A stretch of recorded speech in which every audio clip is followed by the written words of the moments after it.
Congresso Internacional sobre Drogas, Lei, Saúde e Sociedade. Uma oportunidade inédita para se redefinir os rumos da política sobre drogas no Brasil. Boa tarde a todas e a todos.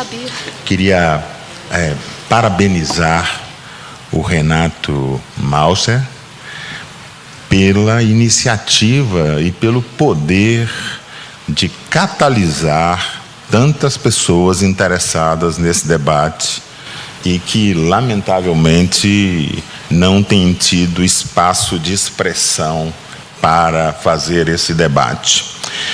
Só existe uma maneira da sociedade se proteger dos malefícios eventualmente causados por algumas substâncias psicoativas ou pelos princípios psicoativos presentes em algumas substâncias. E este recurso se chama informação. Informação de boa qualidade, informação democrática e facilmente acessível, informação realística, capaz de dissolver as brumas do engano, da falsificação, da mentira e da manipulação.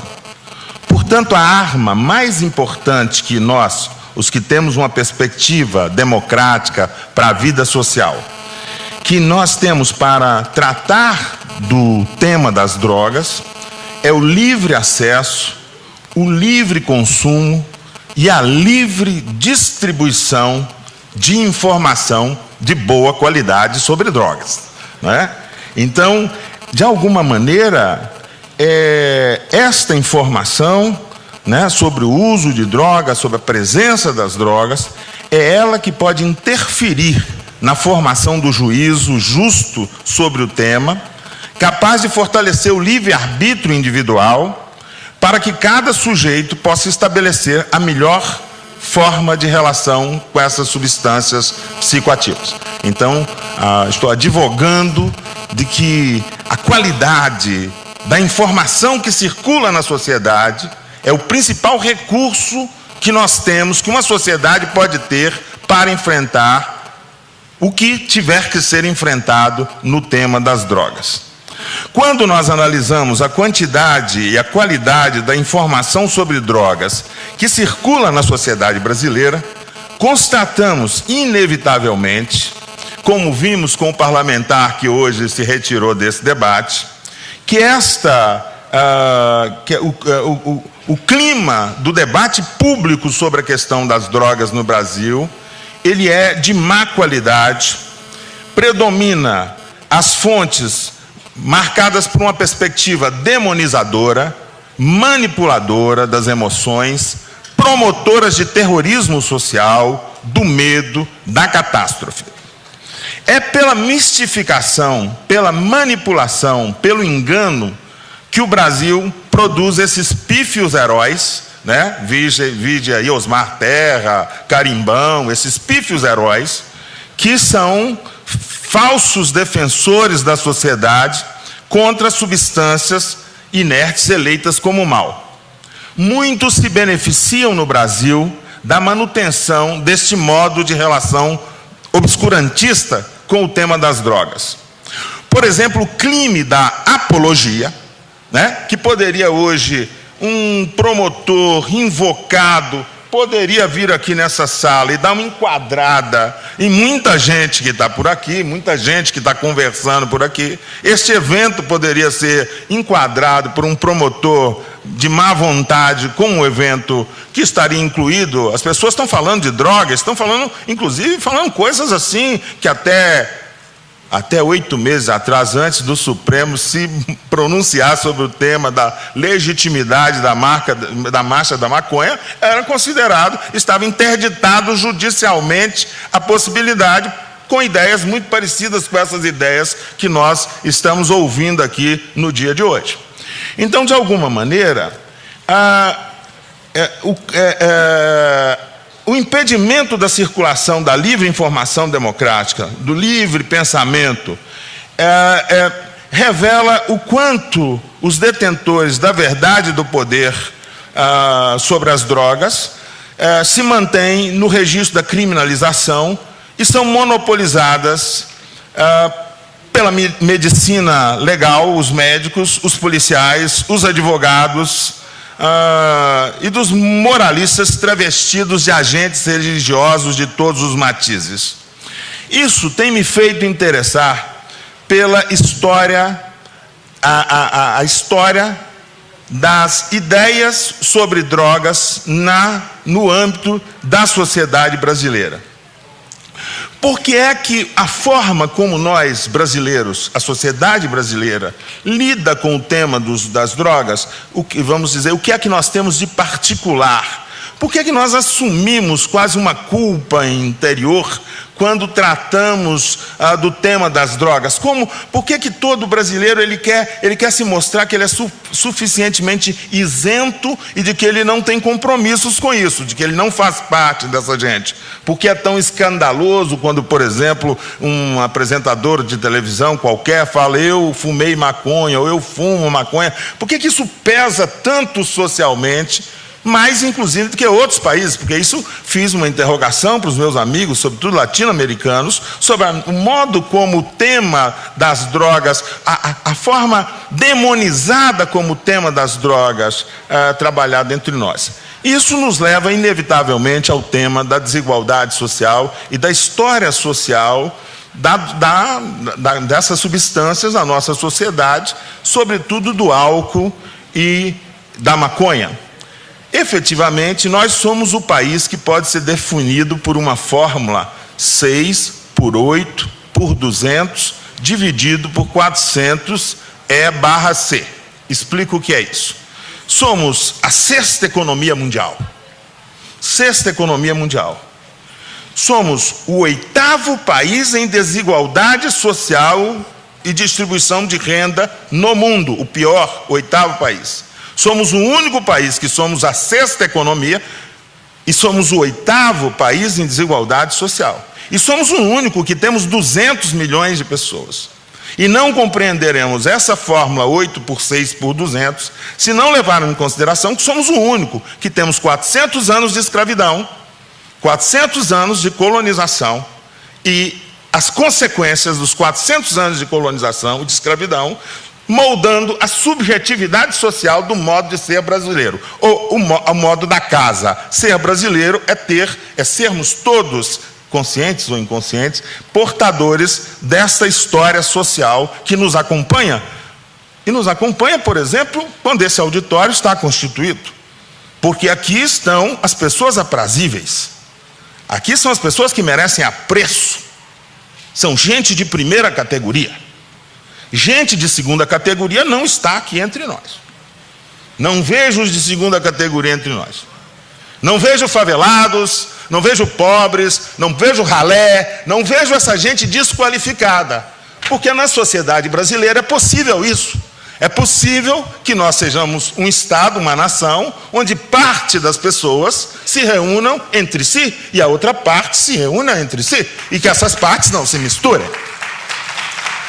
De alguma forma, a compreensão do tema recente das drogas na sociedade brasileira, a compreensão do que aconteceu efetivamente para que o crack existente nesse país, desde o fim dos anos 80, princípio dos 90, tenha passado desapercebido socialmente da curiosidade social, inclusive dos nossos meios de comunicação, durante cerca de 15 anos, para, de repente, começar a aparecer de uma forma como problema número 1 da sociedade. O que terá acontecido, efetivamente, durante os primeiros 10 anos da presença do crack entre nós, foram eles, a ralé, foram eles, o lumpenproletariado, foram eles, esse rebotalho humano que constitui parte da sociedade brasileira, que estava se destruindo.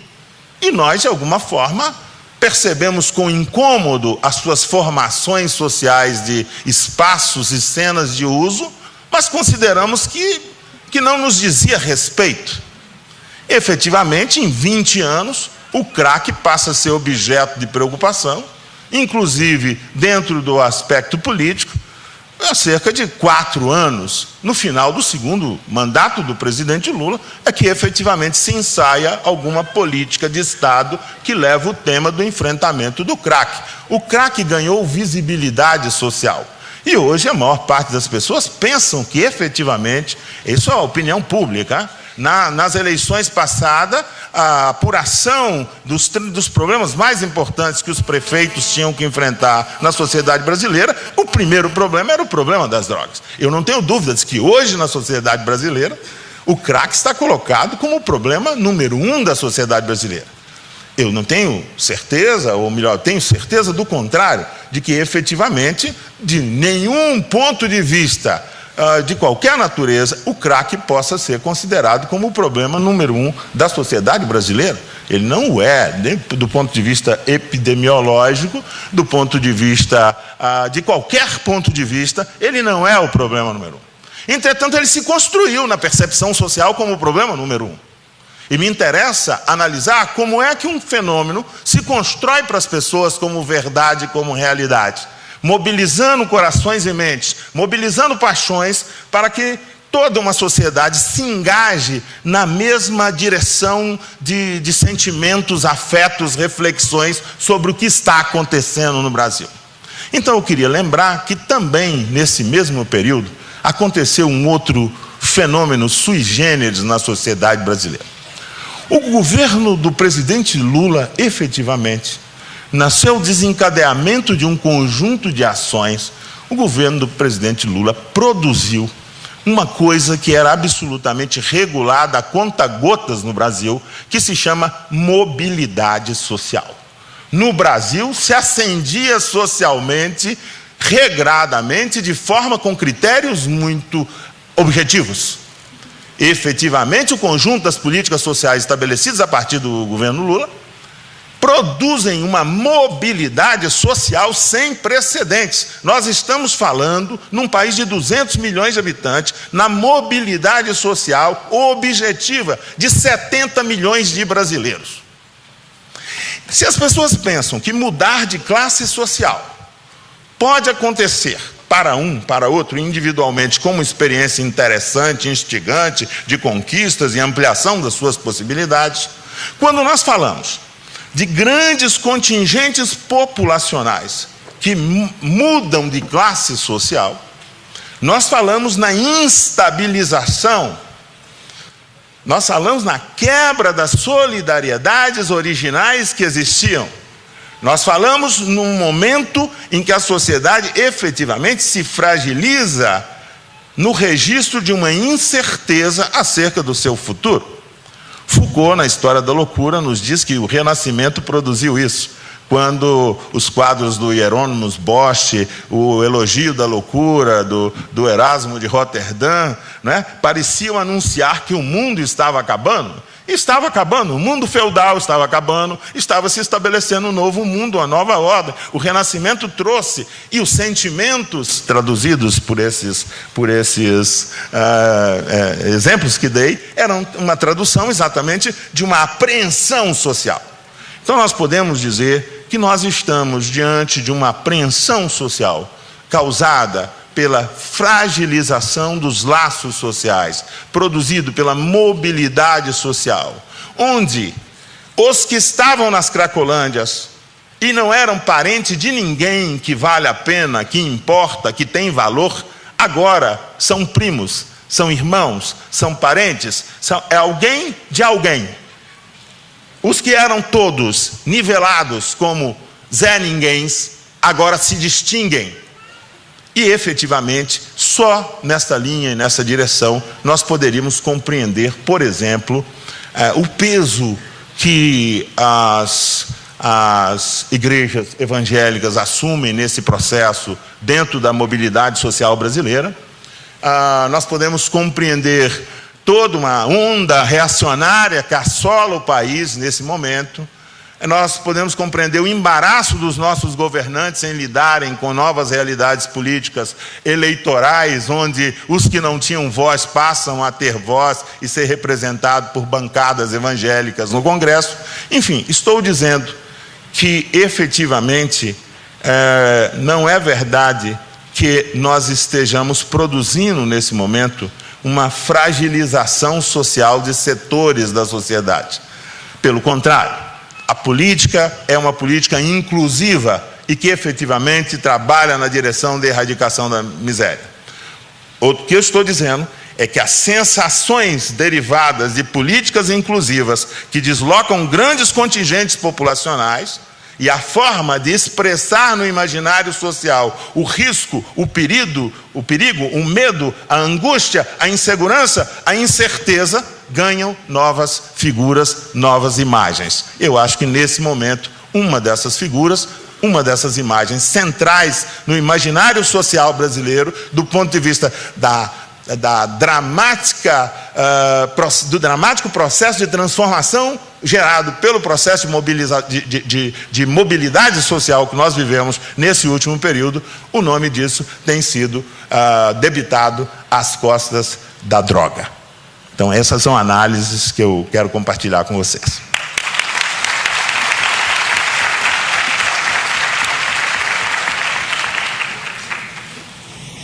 Obrigada, Marcos.